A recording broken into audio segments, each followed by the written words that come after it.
Chapter 2ல exercise 2.3ல 9th sum பார்க்க போறோம். Find the remainder when 2 power 81 is divided by 17 அப்படின்னு சொல்லி கொடுத்திருக்காங்க. ரிமைண்டர் கேட்டிருக்காங்க இல்லையா? ரிமைண்டர் கேட்டிருக்காங்க. So 2 power 81 congruent to reminder தெரியாது xன்னு வச்சுக்குவோம். mod divided by 7 இல்லையா? mod 17 இல்லையா? mod 17. இப்போ x கண்டுபிடிக்கணும்னா ஃபர்ஸ்ட் இப்போ பாத்தீங்கன்னா 2 power 81 இருக்கு. இப்போ 81 டைம்ஸ் வந்து 2 மல்டிப்ளை பண்றதுன்றது நமக்கு சாத்தியம் இல்லை. ஸோ நம்ம என்ன பண்ண போறோம், அதை நம்ம இந்த மெத்தட்ல போடும்போது இப்போ a power m whole power n அப்படின்றத என்ன பண்ணுவோம், a power m n.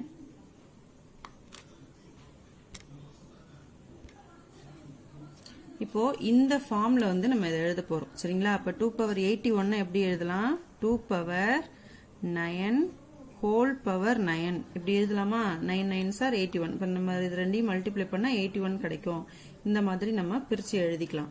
So x mod 17. இப்போ 2 power 9 என்னன்னு நமக்கு தெரியும் இல்லையா? இப்போ 2 power 9, 2 power 10, 2 power 8 இதெல்லாம் வந்து நம்ம ஞாபகம் வச்சுக்கணும். இப்போ 2 power 9 அப்படின்னா 512, 2 power 10 அப்படின்னா 1024. இதெல்லாம் வந்து நீங்க மறக்க கூடாது, ஞாபகம் வச்சுக்கணும். இது நமக்கு யூஸ் ஆகும் சரிங்களா? இப்போ 2 power 9 வந்து 512. இதை வந்து நம்ம 512 அப்படின்னு வச்சுக்கலாம். பவர் 9 அப்படியே இருக்கும். x mod 17. இப்போ நம்ம இந்த 512 இருக்கு இல்லையா, இதை மட்டும் என்ன பண்ண போறோம், 17ஆல டிவைட் பண்ண போறோம். டிவைட் பண்ணா நமக்கு ரிமைண்டர் கிடைக்கும். பாருங்க கவனிங்க. 512 17ஆல டிவைட் பண்ணா 3 17s are 51 கிடைக்கும். ரிமைண்டர் 2. ஸோ இப்போ ரிமைண்டர் 2 கிடைச்சிருக்கு. So 512 power 9 congruent to X வந்து ரிமைண்டர் இல்லையா, 2 கிடைச்சிருக்கு. So mod 17. இப்போ வந்து இப்போ இந்த 512 பவர் 9 அப்படின்னா இப்போ இந்த 512 வந்து நம்ம 2 பவர் 9 அப்படின்னு எழுதலாம். ஸோ இங்க என்ன நமக்கு பவர் இருக்கோ அதே ரிமைண்டருக்கும் அதே தான் பவரா இருக்கும் இல்லையா? புரியுதா என்ன சொல்றேன்னு? இப்போ 512க்கு பவர் 9 அப்படின்னா ரிமைண்டருக்கும் என்ன இருக்கும், பவர் 9 தான் இருக்கும். ஸோ 512 பவர் 9, இங்கேயும் என்ன இருக்கும், 2 பவர் 9. இது ரிமைண்டர் இல்லையா? ரிமைண்டருக்கும் 2 பவர் 9 அப்படின்னு தான் இருக்கும். mod 17. இப்போ 512 பவர் 9, இந்த 2 பவர் 9 என்ன நமக்கு தெரியும், 512 mod 17. இப்ப பாத்தீங்கன்னா இப்ப நம்ம இது வந்து யூக்ளிட்ஸ் மாடல்ல பாத்தீங்கன்னா யூக்ளிட்ஸ்ல என்ன பண்ணுவோம், திரும்ப ரிமைண்டரால இந்த டிவைட் பண்ணுவோம் இல்லையா? ரிமைண்டரை வந்து ஏவா வச்சுட்டு நம்ம டிவைட் பண்ணுவோம். அந்த மாதிரி பண்ணோம்னா ஏன் அப்படி பண்ணணும் அப்படின்னா, இப்போ இந்த டிவைசரை விட வந்து ரிமைண்டர் சின்னதா தான் இருக்கணும். டிவைசரை விட ரிமைண்டர் சின்னதா தான் இருக்கணும். சோ இது வந்து பெருசா இருக்கு. அதனால என்ன பண்ணுவோம், திரும்பவும் வந்து இந்த 512 நம்ம 17ஆல டிவைட் பண்ணோம்னா ரிமைண்டர் 2 தான் கிடைக்கும். பண்ணி பாத்தீங்கன்னா 2 தான் கிடைக்கும். சோ அப்போ நமக்கு ரிமைண்டர் 2 தான் சரிங்களா? அப்போ 512 பவர் 9 கான்க்ரூவன்ட் டு 2 பவர் 9 தான். So mod 17. நம்ம கொடுத்திருக்கிறது என்னன்னா 2 பவர் 81 கான்க்ரூவன்ட் டு எக்ஸ்ன்னு கேட்டிருக்காங்க. இப்ப நமக்கு என்ன திரும்ப கிடைக்கும், 512 திரும்ப பண்ணும்போது 2 தான் ரிமைண்டர் கிடைக்கும். அப்ப ரிமைண்டர் 2 mod 17 இதுதான் கிடைக்கும்.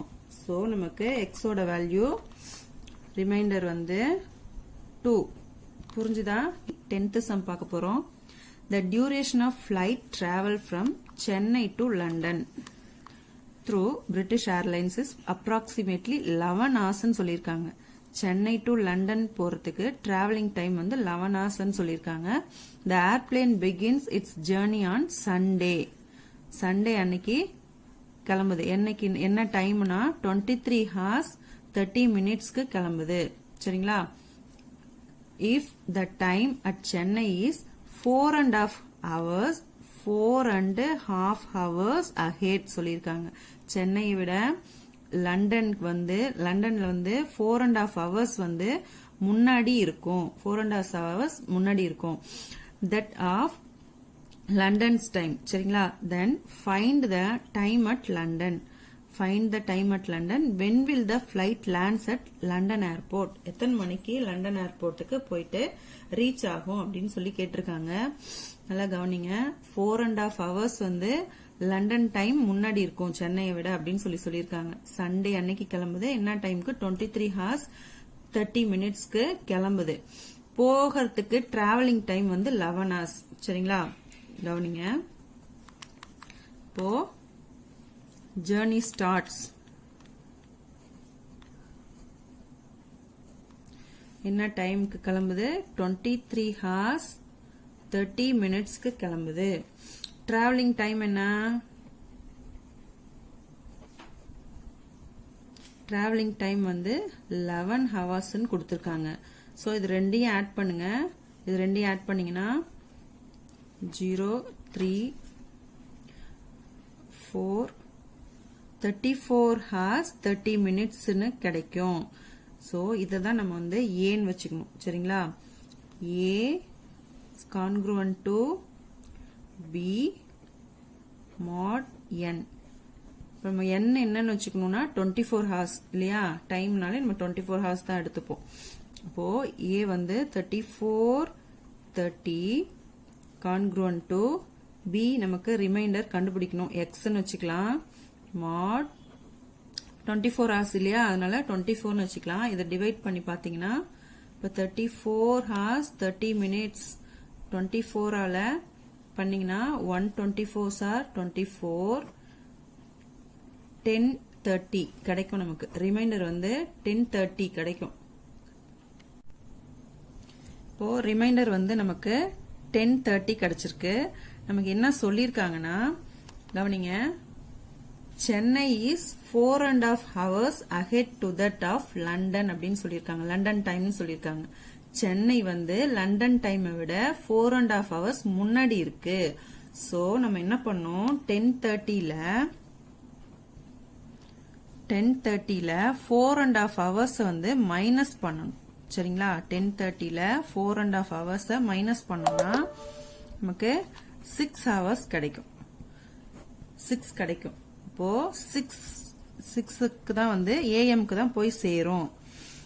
6 AM தான் போய் சேரும். எப்போ கிளம்புறது வந்து நமக்கு என்ன டே சொல்லிருக்காங்க?